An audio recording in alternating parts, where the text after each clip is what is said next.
Elhamdülillah, la ilahe illallah, vallahu akbar. İşrah sadri bizzikri ya Allah, yessir emri fi kulli ma alqa, nawwir qalbi wahfadni ya Hürmetli televizyon görüşler, yukarıda biz Avustralya'dan gelip bu şu 8. nöbetlik Şarkı Türkistanlıklar kırındaşlığına katnaşkan dini alim Abdusalam Efendi söhbet edip bakmakçı. Bu yığın katnaşkandan keyin siz qanday bir düşüncege ega boldunuz bu vaqtdagi ko'z qarashlaringizni anglagan bo'lsak. Bismillahirrahmanirrahim. Elhamdülillah ve salatu vesselamu ala Rasulillah ve ala alihi ve sahbihi ve vela. Assalamu alaikum ve rahmetullahi ve berekatuh. Şu ekran orqali barliq qarindoshlarımninki salomatligini, ishlarininki o'ngishli bo'lishini tilayman. Albatta men bu qatimqi 8. navbatlik uchrashish men uchun bo'lganda 2. qatimliq uchrashish. Ilgari men 2011da 2012-yillik 2. qatimliq yo 3. qatimliq bo'lgan bir uchrashishga qatnashgan. Umumni aytay, undan nurg'un o'zimga nurg'un foydali ma'lumotlarga ega bo'lgan. Eng foydali bo'lgani nurg'un qarindoshlarim bilan uchrashishga fursatiga muyassar bo'lgan edim. Bu qatimqi uchrashishmo haqiqatan yaxshi bo'ldi deb qarayman. Xususan shundaq bir nozik paytda Turkiya siyosatidagi bir nozik paytida shu uchrashishni keyin davom qila olganligini va shu uchrashishning ilib berishiga harakat qilgan barliq qarindoshlarga alohida rahmatimni bildiraman. Bularning jasoratiga Alloh rozi bo'lsin deyman. Bugun bu uchrashishimizning asosiy temasi sog'lom fikr va to'g'ri harakat. Ya'ni xususan Sharq Turkiston mujadalasida sog'lom fikr va to'g'ri harakatning ahamiyati. Buni qanday tushunish kerak?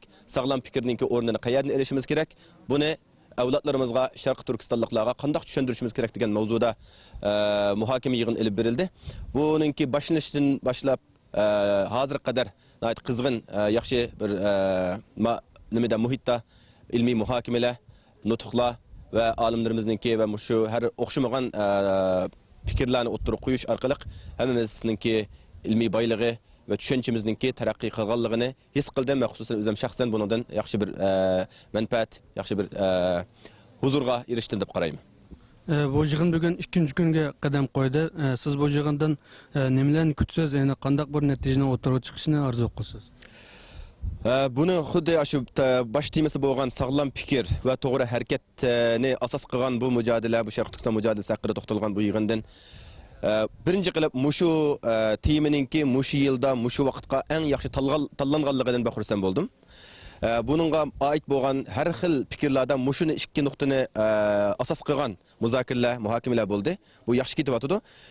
Buning natijasida mishada o'ttirib qo'yilgan masalalarningki to'g'ri bayon qilinishi, kishilarga to'g'ri yetkazilishi va shu orqali kishilarningki, xususan Sharq Turkistonliklarningki ichida bo'lsin, sirtida bo'lsin, qaysi harakatda, qaysi sahnada xizmat qilayotganlar bo'lsin, hammasininki sog'lom fikrga ega bo'lishi va harakatining to'g'ri bo'lishini va mushu mishada qilingan, ilib berilgan faoliyatningki foydasi bo'ladi deb qarayman. Buningdan mushuninki g'albisi bizning o'rtaq mushu xizmatda bo'layotgan, Sharq Turkiston masalasiga boshqa turayotgan barliq qarindoshlarimizninki menfaati deb qarayman. Bo'ldi, ko'p rahmat sizga. Hürmetli televizyon görüşler, yukarıda biz Avustralya'dan gelip bu şu 8. nöbetlik Sharq Turkistonlıklar kırındaşlığına katnaşkan dini alim Abdusalam Efendi ile söhbet edip bardık. Keyingi programda görüşkice aman bolgaysızlar.